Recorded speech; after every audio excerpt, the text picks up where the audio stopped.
Hi, I'm Regan Robinson, your host of Future Fit, the only podcast unraveling the secrets of how the world's most innovative leaders stay future ready in a fast-paced world. I've spent over 20 years as a futurist and strategist, transforming top global brands and putting investment-backed startups on paths to sustainable growth. Along the way, I've become obsessed with new ways to prepare for the future, because thinking about the long term once a year simply isn't enough. In each episode, I talk with movers, shakers, and path breakers who share their stories about how they turn uncertainty into their strategic advantage. Throughout our journey, we'll discover unconventional and imaginative ways to help you thrive today while leading your teams into tomorrow. Future Fit leaders know that being prepared for what's next is more than a business decision. It's a way of being. Let's venture together as we co-create a new future readiness playbook. The future can't wait, and neither can I.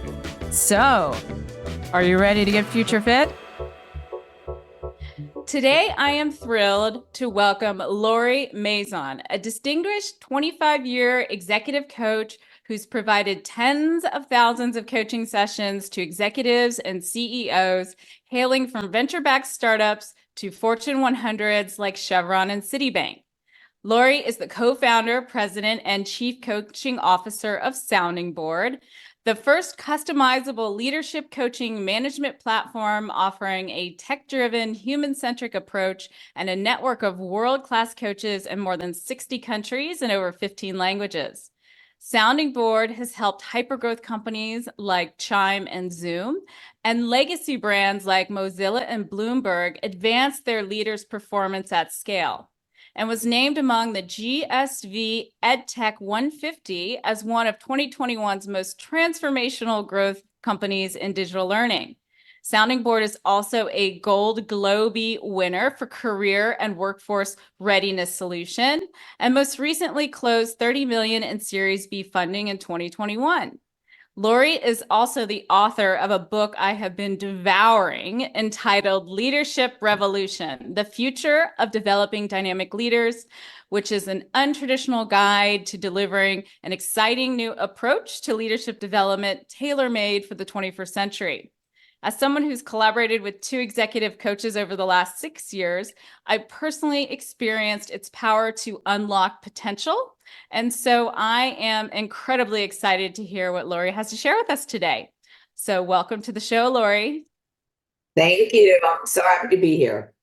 Wonderful. So to start our conversation, I'd like to ask you something that I ask of every guest on the show, which is, what does future ready mean to you? I'll say it's 3 parts for me. One part is being available and adaptable. So you can't be future ready if you're not even looking in that direction. A second part, I think, is being able to notice the patterns of things. And so have a little bit of anticipation about what's coming your way, so you're ready to respond to that. And the third part I'm going to pull out of my long-term Tai Chi practice. There is something more intangible where you can feel that a change is coming. And in the martial arts, that concept is you know what the other person's doing before they do it. And that is really a highly observational and also feeling oriented. It's almost like before a storm, you can feel like some electricity changes in the air or something, and you're like, uh-oh, something's about to happen. That same kind of ability is needed to be future ready, so that when it's coming at you, you can feel and see from the patterns that it's coming, and you can be adaptable and responsive to it. That is brilliant. Lori, I literally have goosebumps right now as you were talking. That got me so excited, because that, as I always say, future readiness is not a one and done activity. It is not an annual thing. It is a way of being. And the reason I was getting goosebumps when you were talking is because I just think you did such a beautiful job of articulating how I feel so lucky being a futurist. This is actually how I feel, not every day, But when I'm in the zone and working, like that is the electricity that's Yes. present in my Yes. physical self. Yes. I actually call it current because it's Yeah. like being current and that in that way being available to the next wave of electricity coming in. Oh, Right? that If is, the switch is off because you're stuck in the past, the current's not flowing. oh, that is brilliant. Oh my gosh, I'm going to be thinking about that all night. So I love that. So in your book, you talk about how modern leadership requires a much more dynamic mindset to succeed, and that breaking out of old patterns is key to real change. But to a shocking degree, many leaders and companies stick to old assumptions and practices. And this also really resonates with me as a futurist because I see this, speaking of patterns, everywhere. And I think Yeah. yeah, and I think it underscores a critical challenge that many, but not all leaders face in preparing for the future. So related to our sort of first question is, what are some ways that you cultivate a dynamic mindset and break out of your routine to prepare yourself for more future-oriented and imaginative thinking?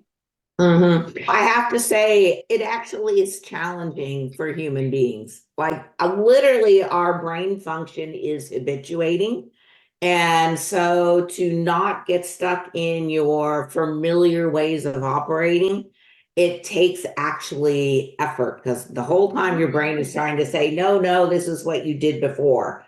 So it really takes noticing the things that you're stuck in or that you're doing repeatedly and consciously naming them, and then trying to substitute something else in there by trying something new.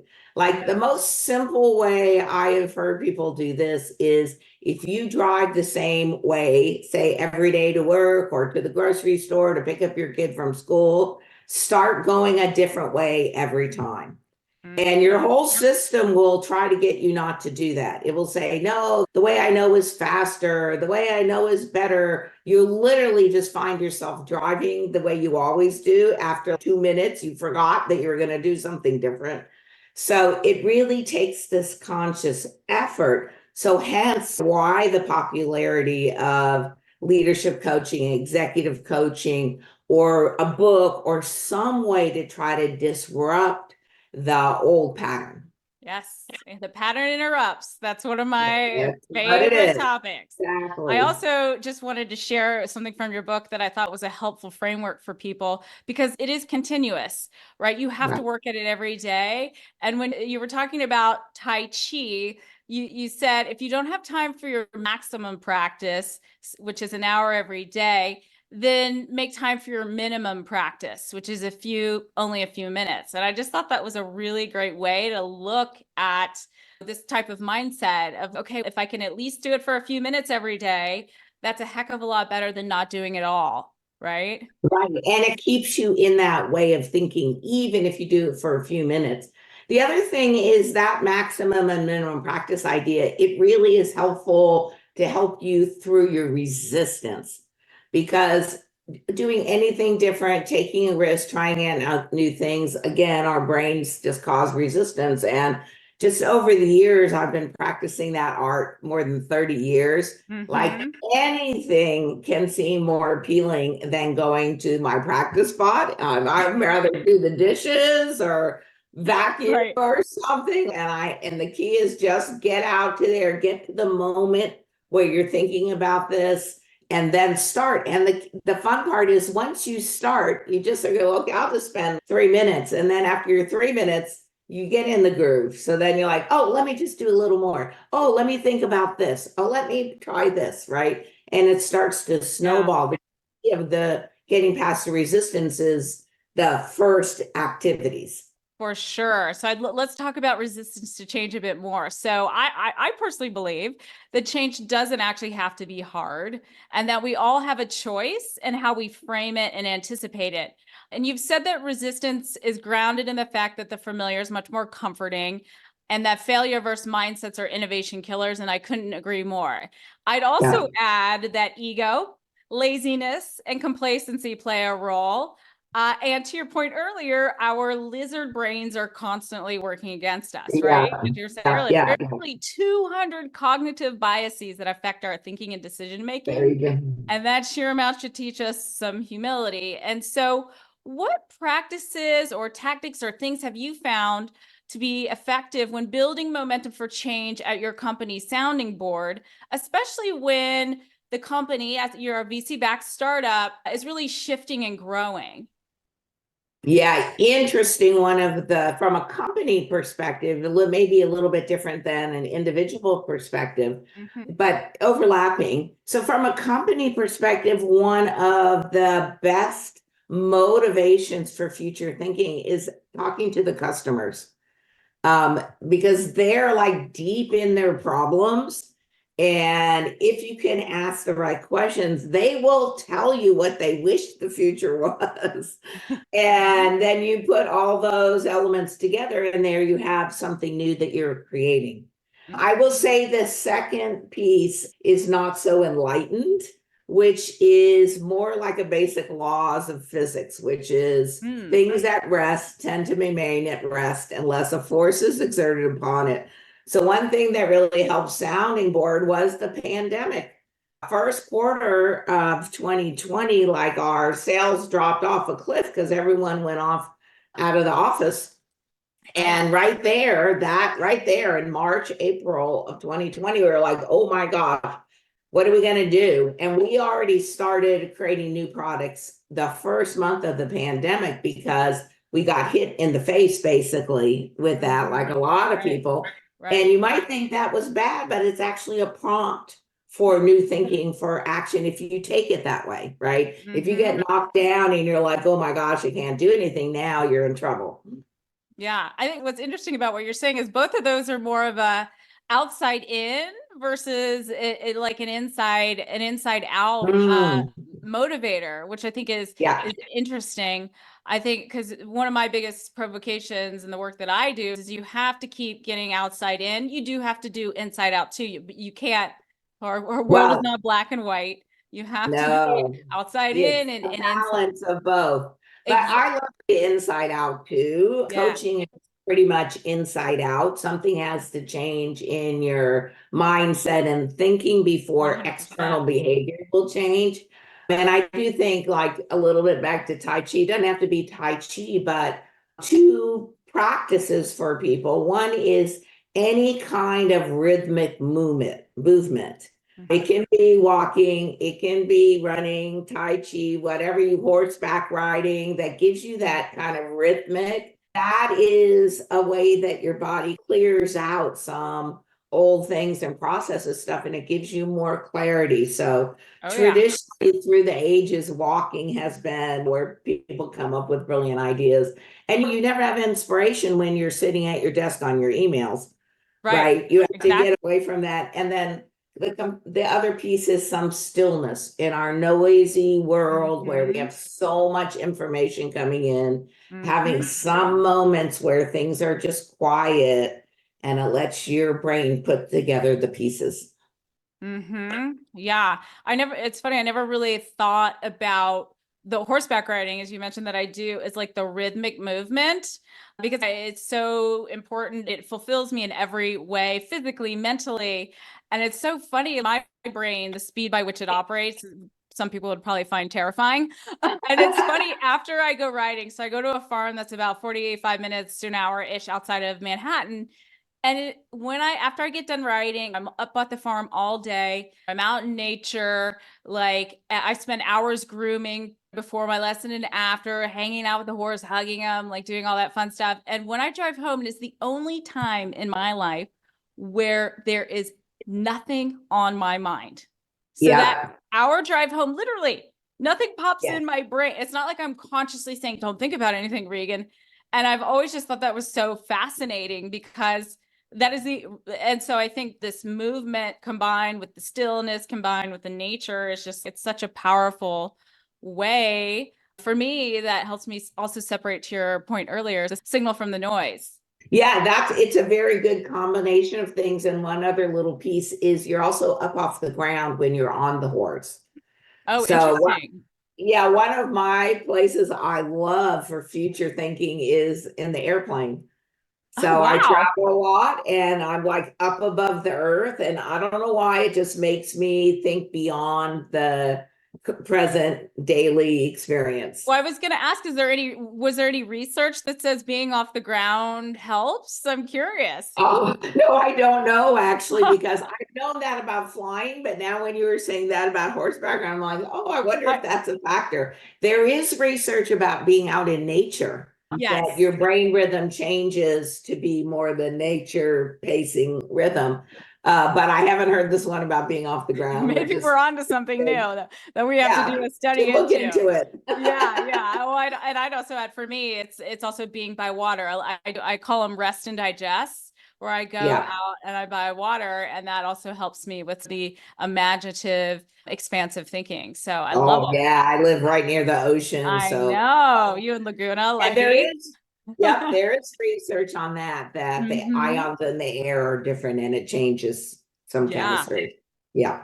Amazing. So, in our previous conversation, we discussed how harmonious executive coaching and the act of anticipating the future are, and that getting real results and driving real transformation requires cultivating your capacity for coping with the unpredictable, becoming self aware, letting go of assumptions.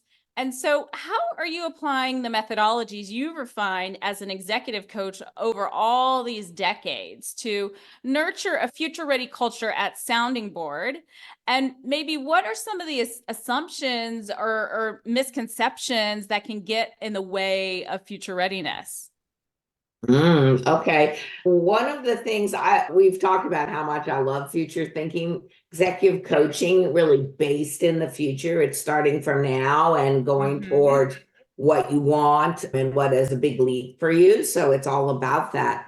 It's interesting because having been in private practice for a long time and then moving into a startup environment later in my career, I was really surprised the link between coaching and business growth.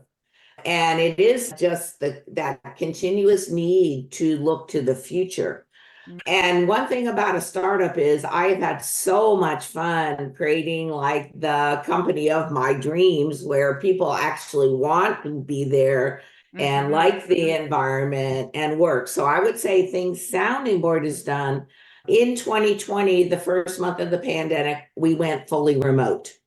Mm-hmm. And in that, we were afraid we would lose some of our ability to be future oriented because of the lack of interaction. So Mm-hmm. we have found ways to do that virtually, but we also have an event we call Home Week, where we get everyone together periodically. And those are like just events of future thinking, of idea generation, of Mm-hmm.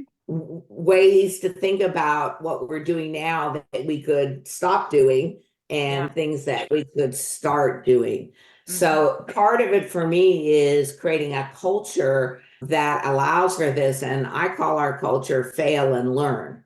Mm-hmm. If you're not willing to fail, then you're not going to learn and try new things. And I think sometimes legacy companies get stuck in that we have to get it right. And that is really a killer for innovation.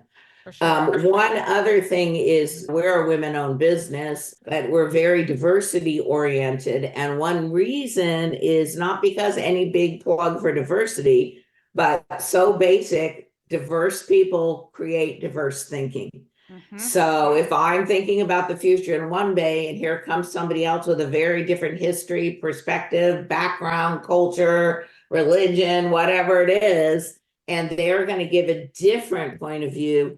And that blending of all those points of views actually is the thing that creates the future picture. It's almost like a painting. Of course, you can paint the all black painting, but you Mm-hmm. can also paint a painting with many different colors and variations and textures and themes, and it's a more in-depth Yeah. modernistic approach. Yeah, you've really hit on what I think people miss to their to their detriment around the issue of diversity.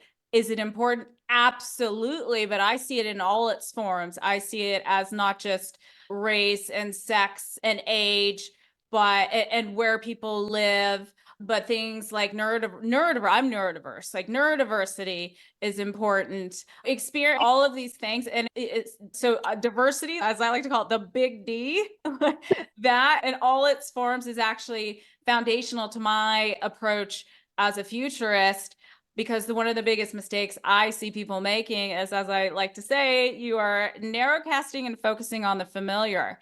And so Right. you're going to miss all the potential that is actually sitting right in front of you by doing that. Yes, and just the world, the work environment has gotten so much more diverse over the last 40, 50 years.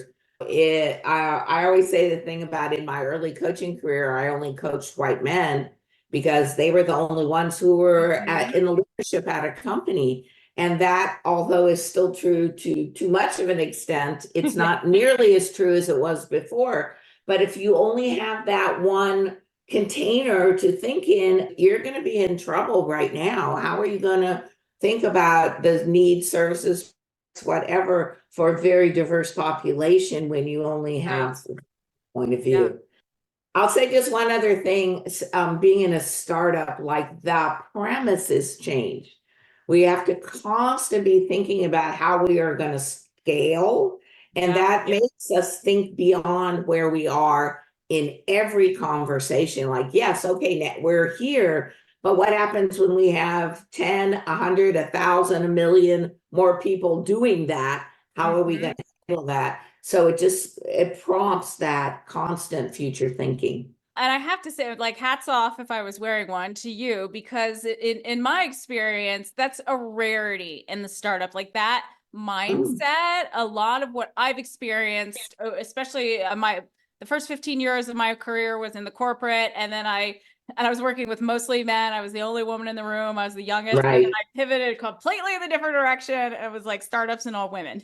And now I've centered and where I'm doing kind of everything, but it was quite surprising and eye-opening to me Oh, how many startup leaders, some venture backed even, which I get it. They're so focused on solidifying their current business model and the current pressures that a lot of the friction I would experience in trying to work with them or even just talking to them to try to, they're like, I even had someone tell me who'd raised 75 million in VC funding. She wanted to hire me, but she was like, I can't think beyond what's right in front of me, even though I know if I don't, we may be out of business in 3 years. yeah. So they even know they should. It's not just startups. It's very tempting to be focused so closely in that you're only seeing what's right in front of you. And I liken that to people who are walking or hiking and they're looking down at their feet, right? Unfortunately, I see that a lot in driving now. People are inside their vehicle like it's their own room and they're doing something inside their vehicle. So they're not noticing what's happening outside their vehicle. Yeah. So just like Terrifying. it is very terrifying for a startup, as you said, that's probably a death knell. But look, it also is for a legacy company, right? Yeah. I just heard Joanne Fabrics, we used to call it Joanne Fabrics, it's been Joanne for a while. It's an 80-year-old company. They just filed bankruptcy, right? And why? Because I don't know why, but their business still seemed like a 20 or 30 year ago business instead of a 20 or 30 year from now business. And I think just in coaching startup founders specifically, I always try to get them out of the current month or day or quarter. Right. Because this is where corporations are much better, right? They're looking 2, 3, 5 years. We used to look 20 years out. I don't even know if we can do that anymore because things are changing so rapidly. But in the startup world, there's so much overwhelm in the moment. Yeah. It's hard. I call it getting ahead of the curve. It's a very hard for people to get ahead of the curve of what to do this quarter. Yeah. So What you're numbers? definitely in the minority. And so I'm sharing this because I'm encouraged to hear this, because I feel like so oftentimes I'm banging my head against the wall. They don't understand that it actually, oh, by the way, by spending time in the future, it actually research shows this reduces anxiety and fear in the present. And also the success in the present. 100%. But like Yeah. that overwhelm that people are feeling, it's if you just spend some time there mentally, Yeah. it's gonna help in more ways than Yes, and I'll give one other hint for businesses. yeah. It does not have to be the people at the top that are the futurists. So we have 100%. quite a few people in our company when anybody's falling in the stuck place, they're like, wait a minute, we can't only think about today. What about next quarter? What about next year? And anybody can be the catalyst for that future thinking. It doesn't have to be the people at the top. Agreed. And to our point earlier about diversity, it also includes diversity of levels, if you will, experience. This intergenerational component is actually a superpower because It really is. because then guess what? You're almost super forecasting or super crowdsourcing information in a way that would be quite expensive to do if you didn't have that intergenerational workforce. And you're blending some points of view. So one thing that's interesting about startups is there's a very big focus on young people in startups, but the research shows that the most valuable, monetarily valuable, successful startups are operated with people over 40. Yeah. But to me, it's that blend. Us folks who have been around the block a few times, we can see the patterning and put that together. But we need that impetus of new ideas, new ways of thinking, new operating mental models that comes from younger generation. And when you put that seasoned patterning together with new ideas, now you really have something very powerful. Yeah, agreed.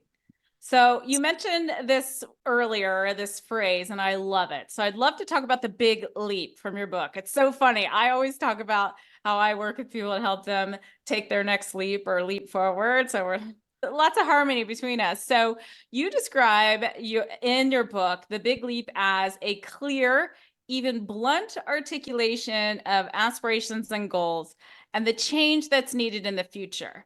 And to identify the big leap, you have to see into the future and ensure that what's identified is of significant scale. So it's a stretch.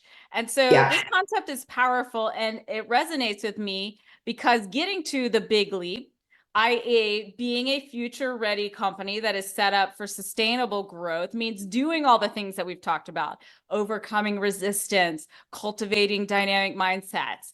But to our point at the top of our conversation, doing it on a continuous basis.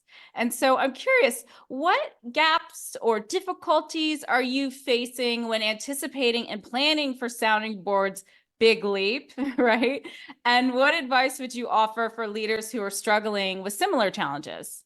Mm-hmm. So one of the keys to making a big leap is naming the big leap, because if you try to do it incrementally, like step by step, you will make forward progress, but you won't make as fast and significant progress.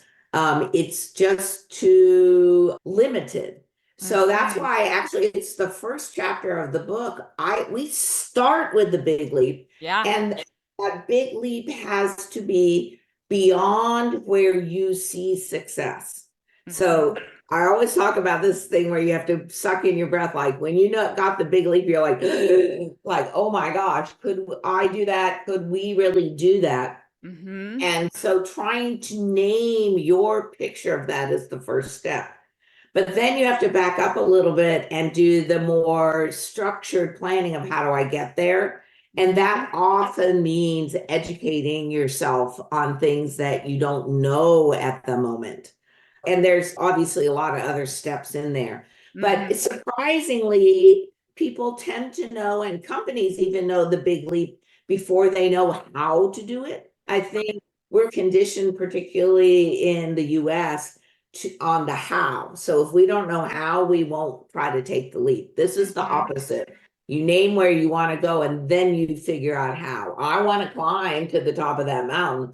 Okay, now what training do I need? What information, what gear, what environment need to be like? All the factors that then start to allow you to do that. But without the naming first, it's just not going to happen. Yeah. Yeah. What's coming up for me, and I tell this to people all the time, is stop thinking present forward, start thinking future back. Like one of the biggest mistakes I see leaders is using a present forward approach, which is Yeah, only helpful for efficiencies and improvements and is not helpful for long-term visioning and strategic thinking. And so right. starting with a future ready vision, which is what you're saying, right? Essentially is naming that thing, starting there. And then you can translate that if you're working from the future back into specific achievable steps.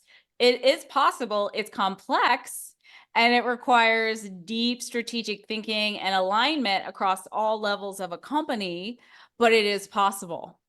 Absolutely. And it's interesting from a leadership perspective, there are the tactical leaders and there are the visionary leaders. One thing that happens is the visionary leaders can have just a huge vision, but without having the step-by-step increments of how to get there, people actually can't follow that vision. Right? Yeah. So They're visionary, linear.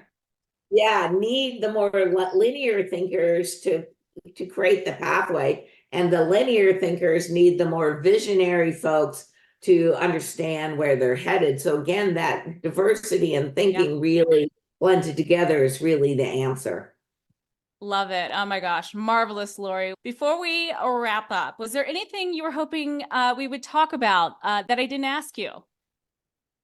I would just, I don't know if there's something I was hoping, but I would say for the audience, thinking in the future, it can be scary and risky feeling, but it's also just so enlivening, where you get the comfort from doing what you've always done, but you get that like burst of energy and excitement from Electricity. doing something new. So Yeah. I always suggest, again, this balanced idea. Have some things that are comforting for you, that you know how to do, that don't take a lot of effort.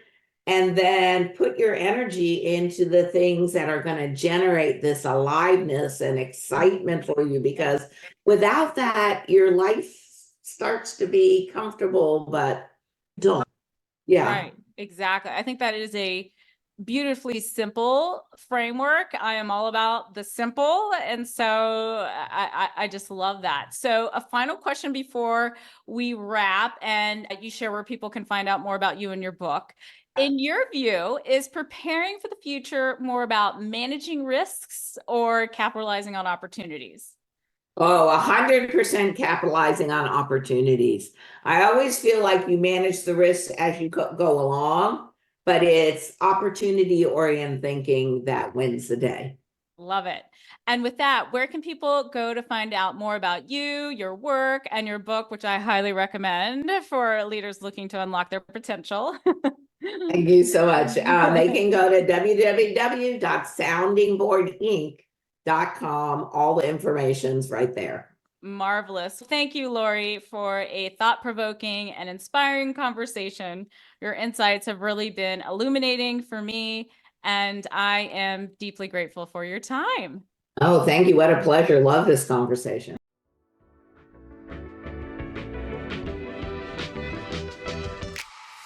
Thanks for joining us on this episode of Future Fit. If you're listening, you're probably future curious. So follow me in my newsletter on LinkedIn to keep the conversation going and share your discoveries with the Future Fit community. And if you enjoyed this episode, remember to subscribe, rate, and review Future Fit on your favorite podcast platform. Until next time.